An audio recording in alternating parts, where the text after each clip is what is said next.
So I know you guys love it when I do track deconstructions, and I've got a brand new track out on Amplified Records at the moment. It's called Under My Control. It's a 2-track EP, and I thought today what I'm going to do is go through the lead track, Under My Control, and show you exactly how I put it together.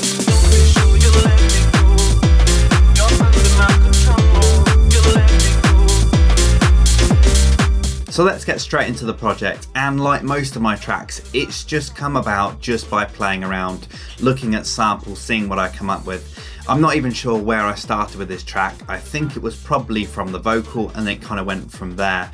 But generally, most of my tracks are just about getting into the studio, playing around with some samples and seeing what comes out. So most of it's quite fluid, it just kind of flows rather than actually coming out with an idea. It's not always that way. Sometimes I do have an idea before I go into the studio. It might be a melody, I might have found a sample from somewhere else. And that's usually how I kind of go about it. But this one was kind of more organic. It was more kind of just finding stuff and then just working with it, and it kind of came on from there. So there's been quite a few versions of this track. It's one of those ones that sat on my hard drive for quite a bit of time, and it's gone through several different versions, sounding a bit different. Usually that kind of happens when I find a really nice vocal sample that I want to use. I might not find the right angle for it, so sometimes I have to take a few stabs at it until I get it right. So this is the final version. It's out now on Amplified Records. It's a 2-track EP. This is the lead one called Under My Control. The other one's called Just Feeling It. As I say, it's out on every good platform at the moment, Beatport, TrackSource, wherever you listen to your music, it's out on. And I'm just going to go into this project now and have a look, and I'll take you through each individual layer, showing you exactly what's involved and what's going on with it. So as I say, the idea kind of came about from the vocals, so let's have a look at those first. And that was something that I kind of got from an old sample pack. I'm not even quite sure how I found it. It was just going through it and just listening to all the samples. So these are the vocals. Don't be sure you let me go. You're under my control, you let me go. And I think that's actually pitched down, so it's pitched down 3 semitones, so this is the original. Don't be sure you let me go. So yeah, it's quite a bit different, and I've probably stretched it around and played with it a little bit. Usually what I do when I find a sample from a sample pack, I'll cut it up and I'll pitch it down or pitch it up, or even warp it and move it around a bit. So it's probably changed quite a bit since the original sample. Don't be sure you let me go. You're under my control, you let me go. And I don't think I've actually done that much processing to it. We got an EQ8 on there, which is just filtering out some of the bottom end and giving a bit of brightness to the top end. I've got a CLA vocal, but it's not. I'm not actually using it on this channel anymore. I think maybe I tried it at one point and just disabled it because I didn't want it on there. So I've got Decimort on there, which is giving it a bit crushing. Only a light bit of frequency adjustment there, and a little bit of a resolution kind of downshift, just to make it sound a little bit kind of more raw. We've got an auto filter on there as well. That is actually automated, so I'm taking out the top end at some point in the track. A little bit of reverb. Again, this is one of my techniques. A lot of people put them on the bus channel. I kind of have a mixture of it. Sometimes it's on the bus channel, sometimes I put it on the actual track. In this case, I've just put a very slight amount of reverb on the track. I've also put the ping pong delay, again, something you probably put on a bus track, but I've put it actually on the vocal itself. There's no wrong way of doing it. This is just the way I do it. And again, that's automated, so the dry wet is automated at some point during the track, probably in the build up or somewhere towards the end of a break, I think I did it with. Then we got the LFO tool, which is my side chaining tool of choice. That's how I duck it away from the kick. And generally with vocals, I tend to do that quite a bit. Vocals, it's sometimes hard to get vocals to sit in a track. And one of my tricks, along with like putting a bit of reverb and a bit of delay on it, I put a side chain on it, just a very slight side chain. So it kind of just pushes it down when the kick hits. And that just kind of makes it feel part of the track. It's just one of those little tricks that I've used just to kind of merge the vocal in, because it's very easy for the vocal just to sit on top of the beats and it doesn't feel part of the track. So that's how I use that. And then finally I've got Ozone image, this image spread imager, and this just gives it a little bit of width. This is a free plugin from Ozone, from isotope, and it's something that I use quite occasionally on a lot of different channels. Just chuck it on there and give it a bit of width. So yeah, it definitely helps with that. So those are the vocals, and I think have I chopped them up at some point? Yes, I've got some other vocals here. Let's have a look at these.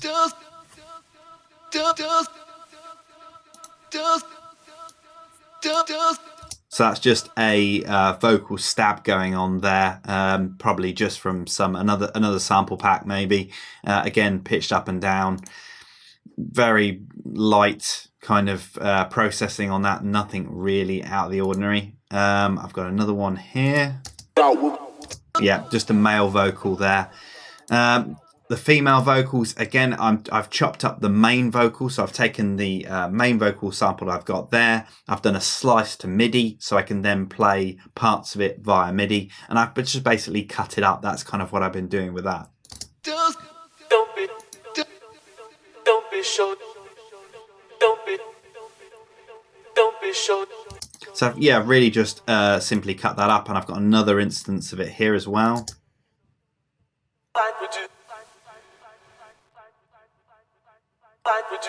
Doesn't really sound like anything on its own, but all together it kind of works. Don't be sure.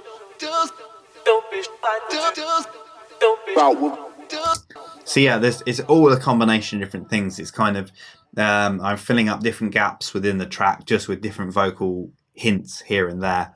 On the overall channel, the group channel, I've got the same kind of processing that I had on the main vocal. So I've got an auto filter in there again, which I will. It looks like I've automated to sweep out some of the top end. Reverb, Decimalt again, giving it a bit of bit crushing in there. I think probably about the same settings. A little bit harsher on that because it's not quite the main vocal. I've gone a bit more into that one. Then we've also got a ping pong delay there. LFO tool again, just been a side chain for it. Pretty much exactly the same, copied straight across. I could have grouped all the vocals together and processed it, but generally I've just kind of put them together like that. So those were the vocals. That's kind of how I started it off. I'm not quite sure where the actual melody came from and how I came up with the melody. I think it was just something that I played around with. So we got two parts of this. We got the organ, which is the main part. So this is the M1 organ, the Korg M1. It's actually frozen at the moment, so I'm just going to unfreeze that for a second. I freeze most of my tracks before I export them. They tend to go through the analog heat, and therefore I'm rendering in real time. So I want to make sure that there's no glitches or anything else like that. So I freeze most of my tracks before I start rendering them out. So the organ is, yeah, I say it's the very standard M1 organ sound. It's the M1 house split, if anybody's interested in the preset. If you've got the Korg M1, you've probably got it for that reason. You want that Korg organ. It's one of the most iconic organ sounds out there. So yeah.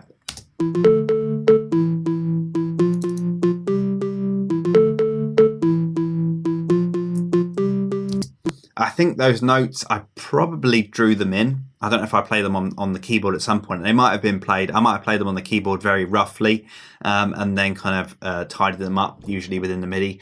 I'm not a great keyboard player. I'm not great at keeping time, to be honest. But yeah, I kind of usually just stab stuff in on the keyboard and then tidy it up within Ableton. So that's probably how I came up with that. Again, not much processing going on within here. I'm taking out the bottom end just to clean it up a bit, giving it a bit of top, just to give it a bit of brightness. LFO tool again, just to duck it under the beat, and filter in there, this time taking out the bottom end. So at some point in the track, I actually, I think it takes out the bottom end. In fact, it doesn't seem to even be doing that. So I might have even taken that part out of it. Maybe I didn't use that in the end. There's lots of stuff within my projects that I don't generally clean up all the time. I kind of move very quickly, and that's why I kind of, yeah, I kind of do stuff. When I'm in the creative zone, I kind of do stuff very quickly, straight into it, just want to get it done. So that's the organ. The sub, I do believe, is exactly the same. I think it's just a sub. I'm going to unfreeze that. I think it's just a sub replicating the same notes.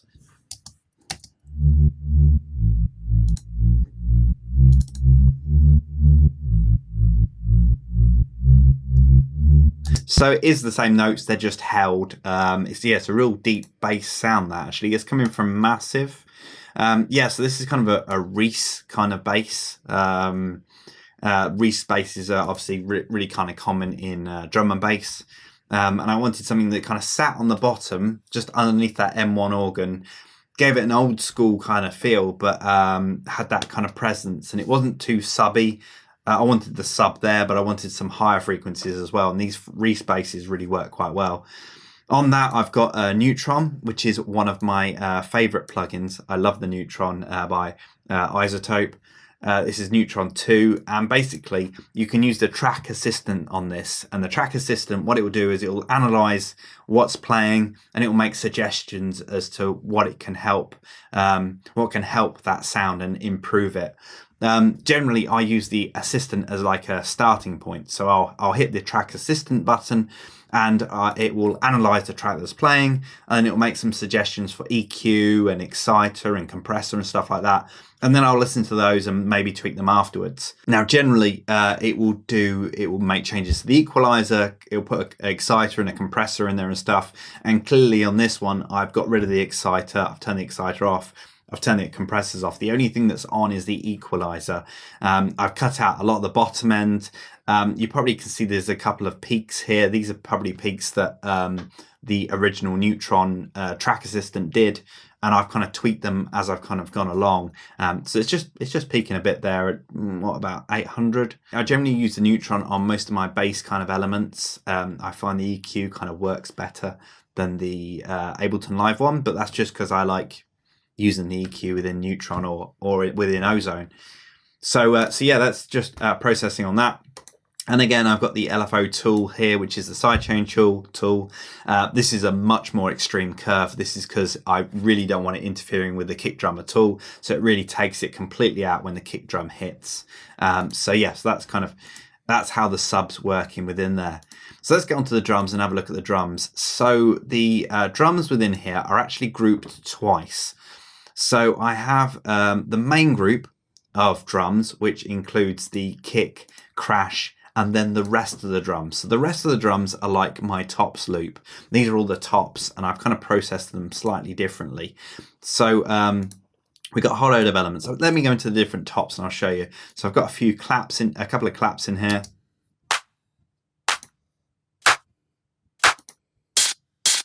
Got a hat in there. 16th kind of a hat. I think that's just something I've just programmed in. It's got a little bit of a swing to it, so it's kind of nice having a bit of a swing to it. There you go, MPC swing 62 if you're interested. Just makes the hi-hat swing a little bit. So we've got those in there, very low in the mix. We've also got this, what's this? Bit of a ride cymbal hat. Then we got the jack and snare. Again, I'm using the swing just to give it that offbeat kind of sound. And then what's the final element?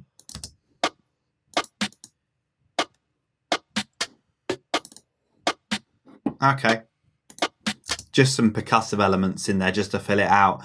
Generally what I'll do is I'll build my drums up, so I have my kick, my hat, my clap, and maybe a snare or something like that. So I've got my basic elements, and then I'll start layering some loops over the top of it. So some kind of fillers in there. And I won't necessarily use all the bits that are within those loops. I'll just kind of cut them up and use the bits that I want to. So generally that's why kind of lower down in the drums, you'll see little bits like from loops that I've used, just to kind of fill up the spaces a bit. And that all sounds like this.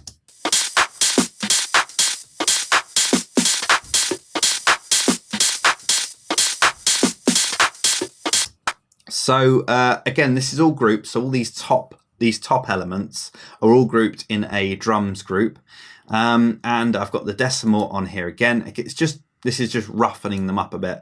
The frequency dial on here kind of takes out some of that top end, and it makes it feel more lo-fi, and it kind of adds a nice effect to it. So I generally kind of put that on a lot of kind of drums, roughen them up a bit.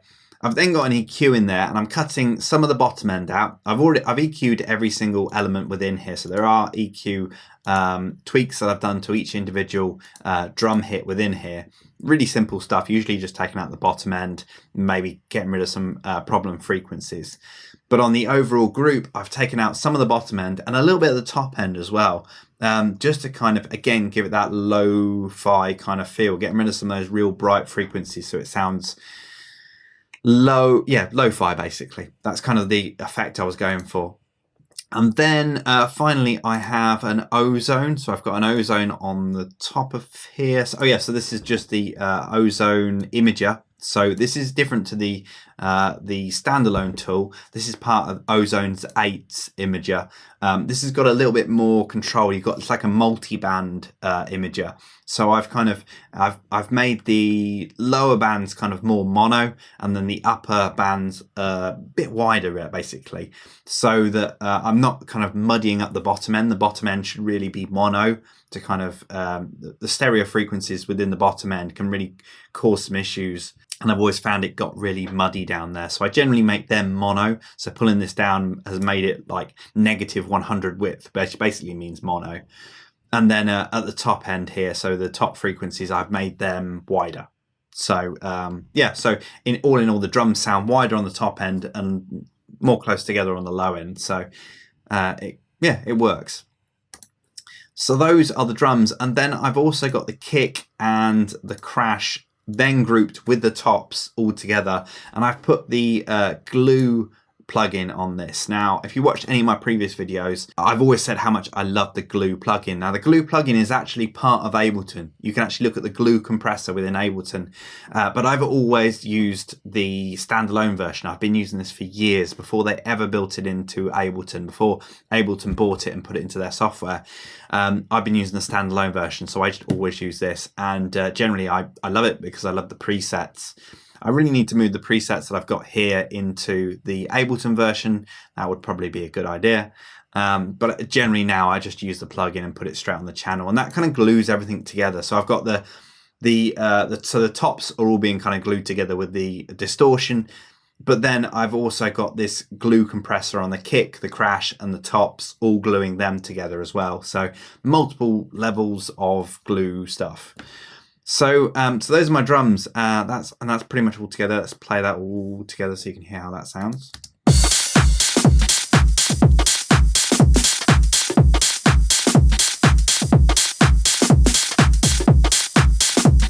So this is actually the kick I've actually frozen. I think probably because I was getting some issues with it. I'm not quite sure why, because there's not really that much processing on it. But just to be sure, I went through and I kind of froze all the instrument tracks within there. So again, simpler. It's just a simple kick that I found within a sample pack. Simpler playing that. I've got the neutron, which is again, I've just used the EQ this time. And this is the EQ I've just done myself. Taken the bottom end out. I've also taken a bit of thump out of the kick, because this one was a really kind of bassy kind of kick. So I took a little bit of a cut out of that. That's kind of generally what I do with a lot of kicks that I get, because I kind of like the kick when I download it, but it sounds too subby in the mix. So I usually just cut it a little bit. Just something I do. Probably not the right thing, but that's what I do anyway.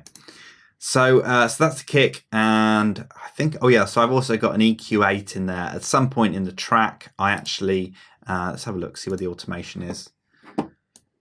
Yeah, so at the end of the track, I kind of take the low end of the kick out, and rather than just filtering it, I've put an EQ8 on there, which actually filters out the bottom end, and I just turn the EQ8 on and off. So when it gets to the end of the track, the EQ8's on, and that kind of gets rid of all the bass from the kick. So it kind of adds a kind of light kick at the end of the track. Again, another technique that I do, you can do it with a filter. You could automate the EQ8 bands or whatever else you want to.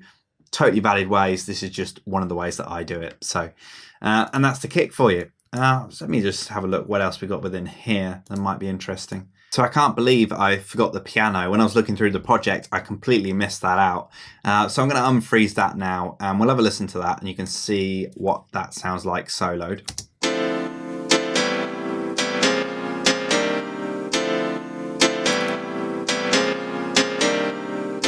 So the notes themselves are very similar to the organ. I've probably taken them from the organ, but they're a little bit more relaxed. There's not as much going on within there. So I'm trying to create this kind of loungy, more relaxed feel, but the track's being pushed forward with the organ because it's got the more notes within there. So we've got less notes within there, and as you can see, they're single notes as well, so they're not chords, but you're actually hearing chords. That's because it's coming from the chord device of Ableton, and this is playing a minor ninth chord whenever I play any single note on the keyboard. It's one of my favorite devices, the chord device. I use it all the time within my tracks, generally because I like just being able to hit the keyboard and just hitting one note, producing a chord, you know, kind of playing around with that. I'm not a keyboard player, so it really does help me out, and it's a really easy thing to use once you've got the presets all loaded within your Ableton. So I've got the chord being played there. It's going through the M1, so I had the M1 organ in there, and I kind of wanted another element, another melodic element in there, something to support the organ. And rather than kind of look through some other stuff, I kind of thought, well, we're going through this very 90s kind of sound, and I wanted to kind of keep it all within that kind of time period. So I thought, well, if I'm going to put piano sound in there, I might as well put a M1 piano sound in there because it will just work with it. So again, I've just used the M1 within here, and I've used a preset called Velo Piano. So the Velo Piano is basically just a really hard piano kind of preset. I'm guessing it's velocity piano, that's what it means. And it's just a really strong velocity, so it really hits when it hits. So I'm just using that, and I probably tweaked it a little bit. I usually take off the some of the effects that are on there. Sometimes there's too many effects on there, so I usually kind of get rid of those. But generally it's probably as much as I've tweaked it. Next up, I've got the Neutron 2 on here again. Again, this is something that I probably would have used with the Master Assistant. So you can see there's a lot of kind of changes to the EQ here. Generally, I will always do the rolling off of the bottom end just to kind of get rid of the stuff that I don't need. But there's a lot of other tweaks here that are going on that probably were done by the Master Assistant within Neutron. There's a compressor going on within here, multi-band one. In fact, it's only using one single band, so I'm not quite sure what it kind of did with all this stuff. I know that it just sounded better when it did the track assistant. It goes through and it listens to all the qualities of the sound that's going through it, and it kind of makes suggestions. And generally, I will listen to these. I'll probably turn them on and off, so I'll solo them, put them on and off, see how they sound with and without it. And if it sounds better with it, then I'll leave it on. If it sounds better without it, then I'll take it off. Sometimes I'll tweak it, but generally I've got an all or nothing kind of attitude with these kind of things. So yeah, that's kind of how I did it. I think the transient shaper is only a very short amount, so I think that just smooths it out. Actually, I think I've smoothed it out just a little bit there using the transient shaper, because that's not something the track assistant usually does. So I've kind of smoothed out some of those notes. I think it was the actual release. Yeah, so the sustain, I've kind of smoothed some of those sustained notes out just a little bit using the Neutron, which is a really kind of cool part of Neutron. So we got that, we've got Neutron in within there. Again, I've got Decimal in there. It's just adding the kind of more lo-fi feel. I've gone a bit more extreme with this, so it's been downshifted to 7. Taken some of the top end out using the frequency dial, so it's definitely it's definitely working away. I put a compressor on there. Default settings mostly just adjust the threshold, just to kind of push it down a little bit, glue it a little bit, bring up some of the lower notes, kind of push it together basically. That's kind of done what I've done with that. Then I've got the imager on there, Ozone Imager. So as I say, this is the standalone one again. Just give it a little bit of width. You can actually, if a sound has got no width at all, you can use the Stereoize feature within this that will actually actively push it wide. So even if you've got a mono signal, it will make it into a stereo signal and then make it wider. I think it does it through delay, perhaps, some kind of delay going on there. It's a very clever little bit of kit, and it's just a really nice, easy plugin just to chuck on, and 2 controls. It's very easy. So yeah, I put that on there, just give it a little bit more width. Got the LFO tool in there, again, side chaining, I think just a very small amount. Yeah, just a little bit of side chaining, again, just to kind of glue it into everything, make it feel part of it. Just ducks the kick there when the kick hits. And then we have the filter within here. If I go to show automation, I think during here, yeah, so towards the end of the track, the piano kind of fades out. So I'm taking the top end out using the auto filter Really simple technique. So yeah, that's kind of the piano. That's the main part of the piano. What else have we got in here that I haven't gone through? So we've got a whole load of effects within here. These might be just things that I've downloaded, just ones from sample libraries. Okay, so that's a reversed reverb of the main vocal. I usually do this to kind of introduce vocal elements.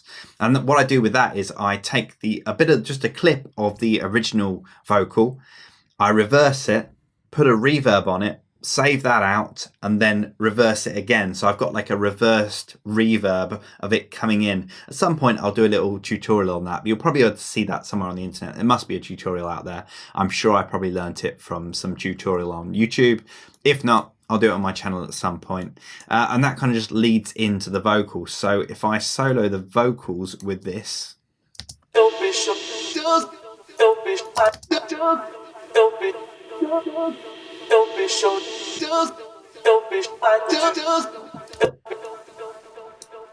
So as you can hear there, it kind of leads into the sound, which really kind of works if you're trying to introduce a sound.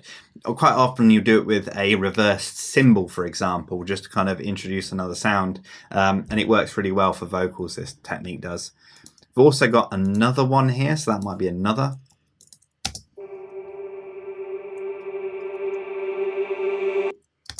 Again, so yeah, that's another reversed vocal, and we can probably hear it just here, how it sounds with the main vocal. So it probably introduces the main vocal. Don't be sure you let me go. You're under my control. So as you can see there, it really kind of works for doing that, introducing vocals. I really love that effect. I use it quite a lot. Definitely a trick of mine that I use very, very occasionally. So next up, we got the strings. Now, this is a technique that I use quite a bit to add tension within the breakdowns. So what I'll do is I'll put a single held string note just throughout the breakdown, just to give it a little bit of tension. When you're in the breakdown, there's not much going on. So you kind of want that atmosphere kind of building. And that's why I've got this kind of held string note. Again, this is just coming from the M1. And if I unfreeze it, we can have a look at what patch that is. Yep, that's the Dyna Strings patch on the Korg M1. So it's just a really simple synthetic string patch. And I've just got one held note going throughout here. So if I solo it, we can have a listen to it.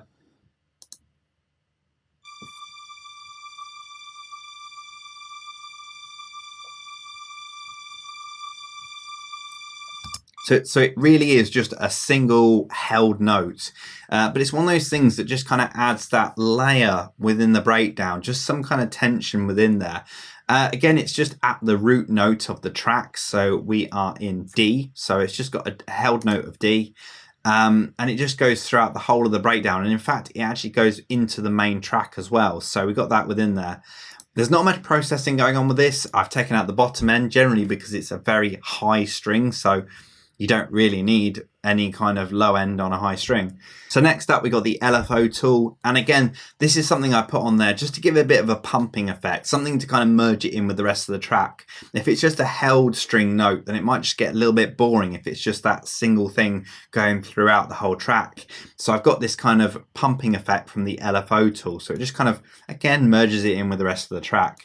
We got the imager in there, again, just giving it a bit of width, nothing amazing there. And I've got a utility in there just to automate the volume of that track. So rather than automating the volume of the individual track within Ableton, I wanted to be able to automate that volume. And if I automated that volume, then I won't be able to tweak it later. It's one of those things that I always do with most tracks, that if I need to automate the volume of it, then I'll put a utility on it rather than automating the volume of the actual track. So that utility just generally just introduces the track in a very subtle way, just increases the volume as it goes along. And then finally, talking about this kind of atmosphere in the breakdowns, I will put a lot of kind of natural kind of sounds within the track. Because generally when you're making a digital track, when you're making an electronic track, then there's no kind of outside sound. It can sound very clean and very clinical. So generally what I'll put in is some more organic sounds to make it feel like it is less clinical, less kind of robotic. And that's generally what I do in breakdowns. So in this breakdown, I've got a couple of layers going on within here. So we have this what's called air. So this one's just a simple sample that I've got of air.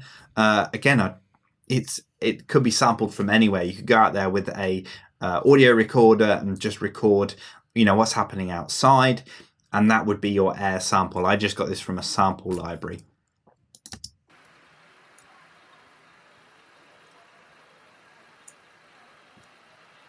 This is so low in the mix, you don't really even hear it all that much. I've also then got a bit of crowd noise, I think, going in there. Again, the crowd noise can kind of give it that live kind of feel. And sometimes with my tracks, I like to do that. I kind of like to, especially if it's in a breakdown and you kind of want to emphasize the fact that, if you were playing this track out live, then there'd be a bit more atmosphere within that breakdown. You'd have people probably talking, or you'd have people cheering or whatever. You got that kind of live kind of feel, and it's really nice to kind of have that within there. And then finally, going throughout the whole track, I have a vinyl sample. Now, this is a really, really common technique. It's almost a cliche now with dance music, but we've got this real love for vinyl sound. And when you're making a digital track, you haven't got any of that kind of sound going on. You're not pressing it to vinyl, so you're not getting that vinyl kind of sound in the background of a track. So it just doesn't sound as warm and as kind of rough, and generally with my stuff is kind of very rough, very old school kind of sounding, so I put that vinyl in over the top of it. Again, it's just a sample that I've got from a sample library, but you could equally just sample a vinyl or any kind of record before it starts playing. Just record some vinyl crackles and stuff and use that within your tracks. Dead easy to do. And that's generally what I've got here. So I've just got a sample that's got a little bit of crackle in the background.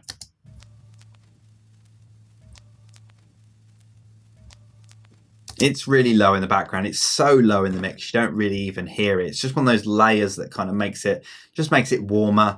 I've cut a bit of the bottom end out there because it's got a bit of rumble. Generally, when you're recording from a live instrument, or especially from a record deck, you'll get that kind of rumble on the low end. So I've just got rid of a little bit of that, but I've kept some of it in, some of the lower frequencies in, because that's where the kind of warmth is coming from. So that's basically the whole track. I've gone through every different layer within there, and there are a load of layers, but generally it's quite simple. Once you kind of group it into the elements of drums and melody elements and vocals, it's actually quite a simple track. So that's kind of all the elements of the track. So let's get onto the master channel, and that's one of those things that everybody wants to know. It seems to be like it's the secret recipe to everything, the master channel, but I do most of my mixing on the individual channels. So I've already EQ'd everything, mixed it all, and I put everything I need to on all those, so I don't actually have that much on my master channel. And also, when I release a track, I don't master it myself. I send it out. Now, I know there's this thing where some people want to do it all themselves, and they feel if they don't master it themselves, then it's not their release. However, I really think it's great to get a second pair of ears doing the mastering. You've done all the work on the track. It's all mixed, it's all done, it's how you want it to sound. You just want it finished off, and anything kind of tweaking that needs tweaking can be done on that kind of final master. And it's that other pair of ears that kind of might notice something that you don't. Now, I always send mine out, but when I need to, when I'm testing my tracks out, then I will kind of roughly master it myself. So this master channel is set up for how I just master it myself, just for testing a track out. So the first thing that I've always put on there is the analog heat. Now, this is an external bit of hardware that I've got, the Electron analog heat, and it's a saturation unit. So basically, the signal comes out of my DAW, all the channels all together on the master channel go out of my DAW into the analog heat and then back into the software again.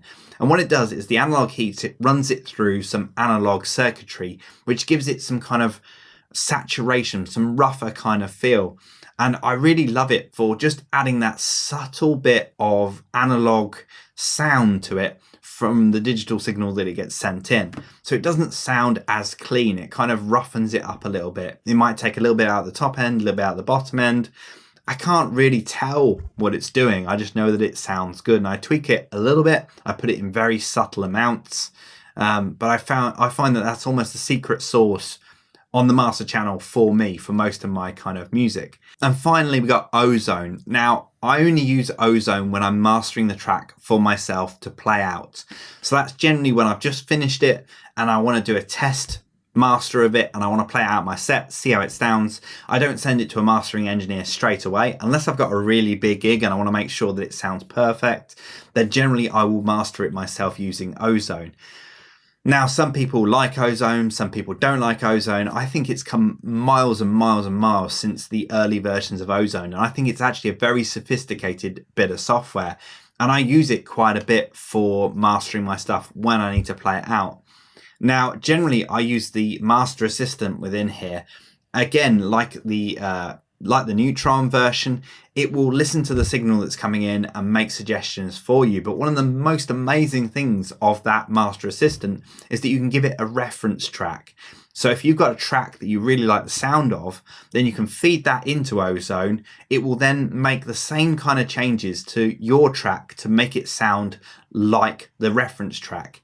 Now, it's not going to make it sound exactly like it. It's a completely different source. Your track might be completely different to the reference that you've given it, but it will look at the characteristics of that reference track and it will try and do its best to kind of match those for your mastering. It won't do a perfect version. Of course, it's not magic. It can't make it exactly like your reference track, but it will get you on the road there. I know from experience in using it, if I put a really heavily compressed track into there, like one with loads of energy, really harshly compressed and limited, then it will do the same to my track. It just reads it and it does a very good job of that. If I put something in a bit more subtle, then again, it will do that kind of effect. So I find it a really, really good starting point. So when I come to master something myself, I'll use the Master Assistant. I'll find a reference track to something that I want it to sound like. It might even be one of my own tracks. One of the ones that have already been mastered, I'll put that into it, and then Ozone will kind of match that mastering as best it can, and then that will give me something to work with. As I say, I've already mixed everything on the individual tracks, so really all this is doing is it's kind of just raising the levels up, compressing it a bit, putting a limiter on there, or a maximizer as Ozone calls it, and just generally, getting it ready for club play, and it's just making it sound a bit louder. That's kind of what it's doing. So that's generally kind of all that I have on my mastering channel. So that's kind of the whole walkthrough of my track under my control. As I say, it's one of those ideas that kind of came very fluid. All the different kind of elements just kind of flowed. I found the vocal, then I kind of came up with a melody. I kind of jammed away on the keyboard, kind of came up with this melody. Then I got bits that kind of matched it.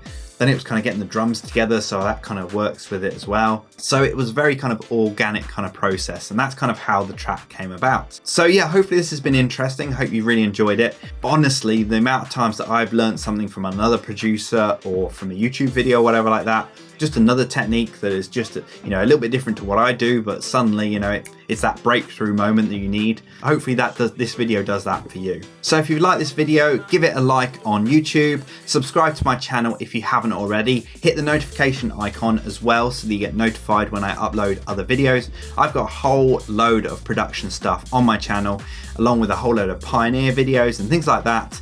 And also, don't forget to check out abletonthemes.com. If you like the theme that I'm using, I think this is the Bitwig theme that I got from the website. I've just launched abletonthemes.com, so definitely check that out if you want to freshen up your Ableton. Get along to that website and you can check out all the themes we got there. So that's it for this video. I'll see you in the next one.